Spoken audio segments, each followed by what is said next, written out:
வணக்கம். தங்கம் விலை சவரனுக்கு 1200 குறைந்து விற்பனையாகி வருகிறது.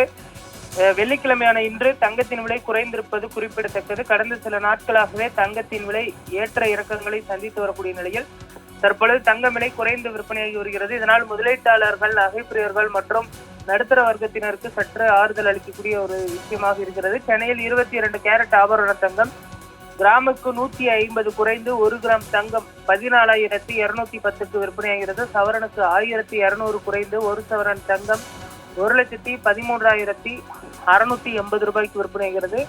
சில தினங்களுக்கு முன்பு 1,14,800 வரை விற்பனையான தங்கத்தின் விலை தற்பொழுது குறைந்திருப்பது குறிப்பிடத்தக்கது. அதே போன்று வெள்ளி விலை மாற்றமின்றி 275க்கு விற்பனையாகி வருகிறது.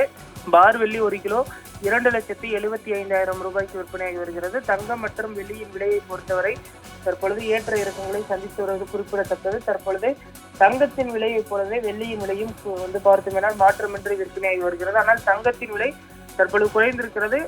எப்பொழுது வேண்டுமானாலும் மீண்டும் விலை உயரலாம் என எதிர்பார்க்கப்படுகிறது. அதே போன்று தமிழ்நாடு சட்டமன்ற தேர்தலுக்கு பின்பு பெட்ரோல், கேஸ் உள்ளிட்டவற்றின் விலையும் அதிகரிக்கும் எனவும் எதிர்பார்க்கப்படுவதும் குறிப்பிடத்தக்கது. குறிப்பாக தங்கத்தின் மீது முதலீடு செய்வதற்கு தற்பொழுது சரியான நேரம். ஏனென்று சொன்னால் மே மாதத்திற்கு பிறகு எப்பொழுது வேண்டுமானாலும் தங்கம் விலை புதிய உச்சத்தை எட்டும் என்றும் எதிர்பார்க்கப்படுகிறது. நேற்றை விட இன்று 1200 ரூபாய் குறைந்து விற்பனையாகி வருவது குறிப்பிடத்தக்கது. 1,13,680 ரூபாய்க்கு விற்பனையாகிறது. தங்கம் வாங்க நினைப்பவர்கள் மற்றும் முதலீடு செய்ய நினைப்பவர்களுக்கும் தற்பொழுது சரியான நேரம் என்றும் எதிர்பார்க்கப்படுகிறது.